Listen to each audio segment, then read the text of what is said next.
Um, Something that was written 75 years ago in Japanese, then translated into Hindi 50 years ago, and now into English. There's something very, very special, and I think you can feel it the moment you read it, the kind of responses we're getting, you can feel that there is something here. And obviously, I get very emotional to have Asha-san here with us, to have a lot of people here who have witnessed the birth of India, but not just witnessed, to have participated. It's something that I still can't wrap my head around. I'd like to share a story which my nani, who's sitting right here, shared a few days ago. So my nani, Shashi Sahai, is the granddaughter of Dr. Rajendra Prasad, who Anand Mohan Sahai worked with very closely. So Nani was telling me about the first time she met Asha-san was in 1946 or 1947. She and her sister Kiran, they were playing in Patna in Sadakat Ashram when they just stopped and they saw this lady walk in, a girl in her full INA uniform, and they were mesmerized. They had never seen a woman in uniform. They had never seen anyone young fight for the country like this. And I think that's the takeaway in this, that just the image of Asha-san in her uniform has been an inspiration for so many people, and it's still groundbreaking. When a woman is in uniform, we're still taken aback. So 75 years ago, I'm just, my mind is blown to imagine what it would have been like. And to be honest, that's been my experience translating this book as well. Every scene has been so vivid, it feels like I've experienced it myself. And I thought, rather than going through Asha-san's life in detail, I thought the best way to understand her life would be to read an excerpt from the book. So I'm going to do that. And this is just to briefly go over where Sanjay left off. So Asha-san was born in Japan in 1928. She was born in Kobe, and her parents were working for the freedom struggle from Kobe itself for the next 10 years. And then they decided to shift to Tokyo. They felt that they had better reach across East Asia, and they could do a lot more from Tokyo. So Asha-san went to college in Tokyo, Showa Kojo College. I'm sure I'm not pronouncing it correctly. But it was at this time, from when the war broke out, 1942 onwards, things just became harder and harder for the family. So this excerpt, what I'm reading, is from February 1945. Japan is suffering from severe losses, and we're nearing the end of the war, and Asha-san and her family are still in Tokyo. I just want you to pay attention to a bit of the Japanese. You can hear the Japanese nuances in this text. You can just focus on the seasons, the imagery. It's very, very different from what you would read otherwise. Winter, but this is Tokyo. Spring is a while away. A white blanket of snow covers the earth, and it feels as though the sky will burst into tears at any moment. Here and there, evergreen trees show the tips of their fingers. It is cold. We know dawn will rise tomorrow, but today, if conditions stay the same, we will freeze to our bones. There is no strength left in the gas stove.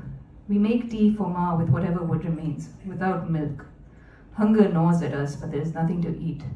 Ma bartered a cotton sheet for rice some days ago in the village of Kokobunji, but there's only a handful of it left now. When Ashok doesn't care about his hunger, how can I say I'm starving? When baby sings, how can I cry?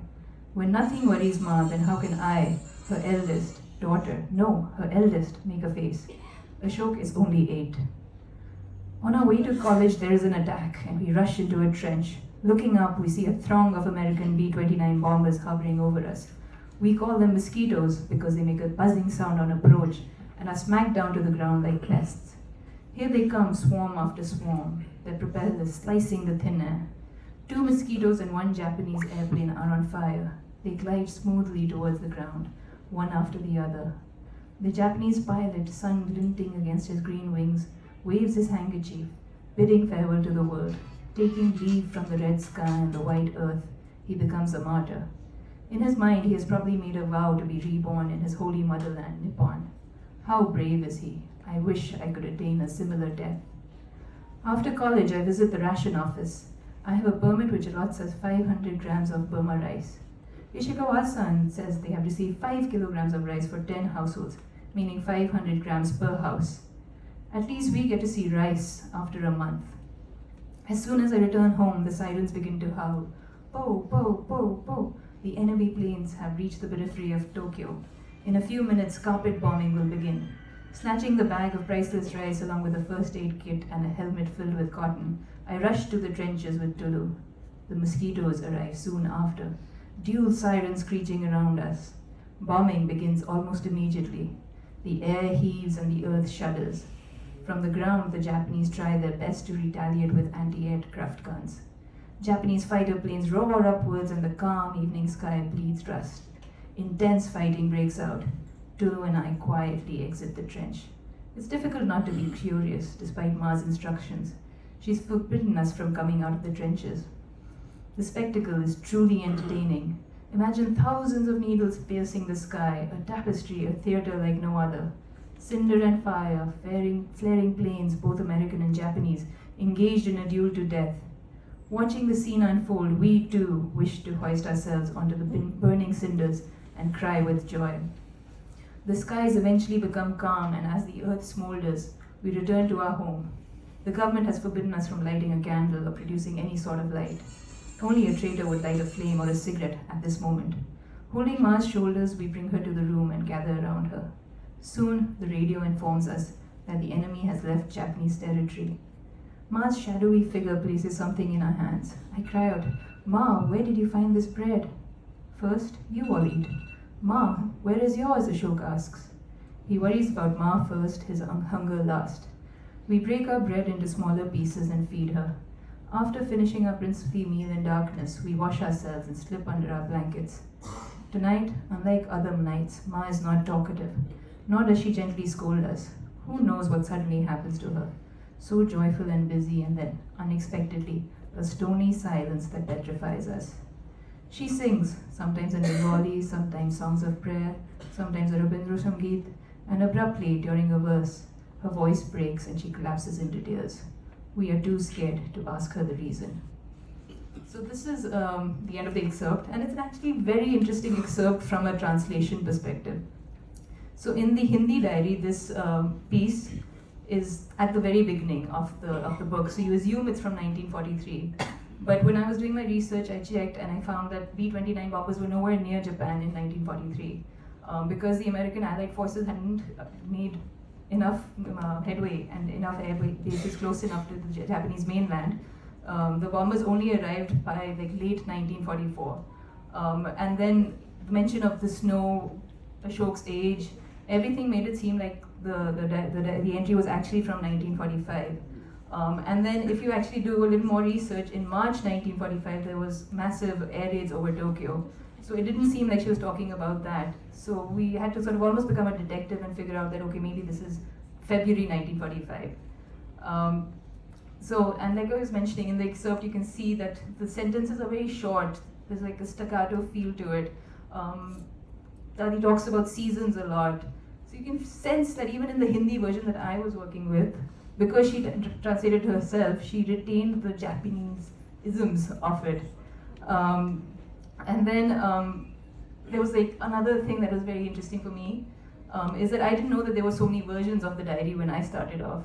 So Papa gifted us the 2011 version when we got married. And then when I was doing research and I found some reference to the Dharmyog article, so then I had to go looking all over the place. I contacted someone on Facebook who said, okay, yeah, I'm a collector, I have all the issues of Dharmyog, which one do you need? So he managed to pull out the 1973 issue, he sent me all the scanned copies, and then so I had a lot of versions to put together to match, to see had the details changed in any of the iterations. Then what was also interesting is Asha-san translated the book from Hindi into English herself.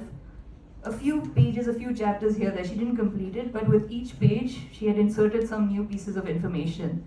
So for example, in this piece where her mother goes, the village she goes to, the name wasn't mentioned in the Hindi version, but it was mentioned in her translation.